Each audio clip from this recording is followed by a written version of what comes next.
Tiger Woods is on page 8 with his son Charlie, who placed second at the PNC Championship. Now, on the 4th hole, Tiger had a proud dad moment when Charlie hit his first hole in one. There was even an image I saw of his ex-wife, remember her, hugging him instead of beating that car with a bat. I remember that back in the day. Critics, I know y'all remember when his ex-wife, Elin Woods, found out that he was hoeing around, and that, I know that's some past news, but let's focus on the present. My bad. I'm glad that Tiger's life is different now, but I believe his life ain't been the same since the divorce that he got back in 2010 with his wife, Elin.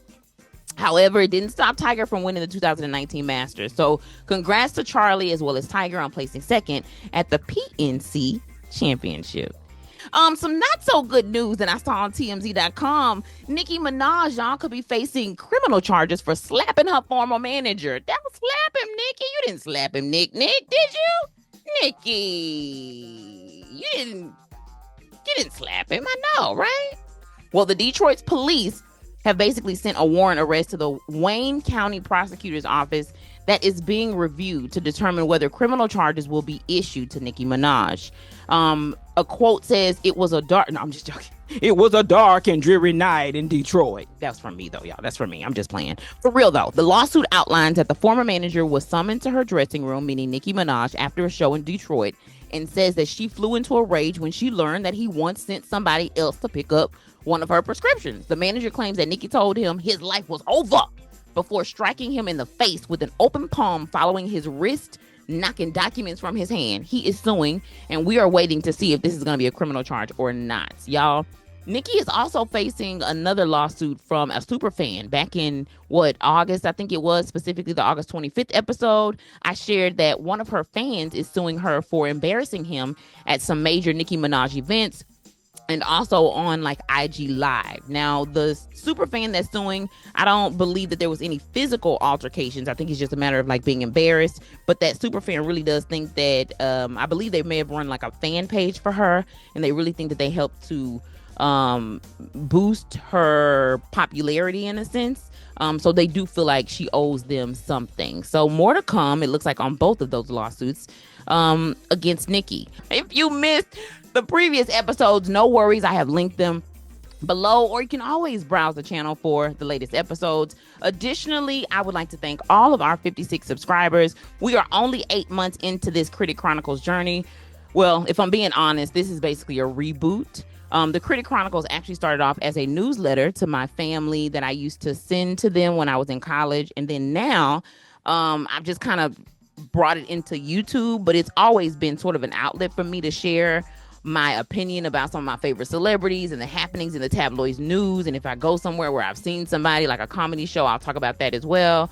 Well, in 2024, we basically uploaded 270 videos and garnered 10,418 views.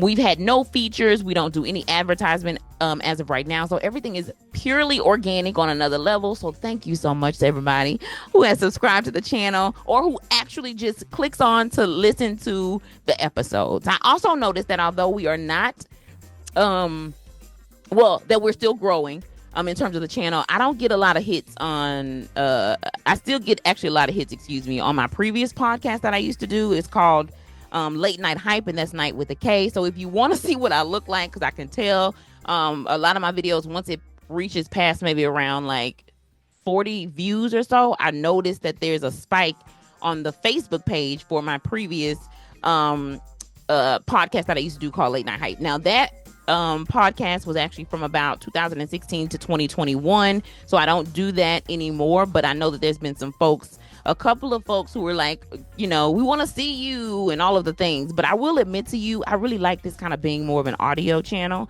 But if I ever do a backup channel, okay, I will make sure that there's some opportunities to actually see me. You might see me in the street. You don't know me. I'm not saying that to y'all. I don't know why, but that song just kind of popped up in my head. And as it pertains to the Critic Chronicles, y'all, we are back to just linking up on the weekends again for at least maybe the first quarter of the year. So just kind of expect sort of a weekly weekend show, either on a Saturday or a Sunday, and maybe a few scattered shows as time allows. Now, as of now, we're still using the public library as our resource, as explained earlier in the show. And these shows include Black on the Cover as well as Black on the Inside, where we highlight Black excellence and gossip in Hollywood, breaking news for stories that break suddenly, and also the Critic Chronicles show like this.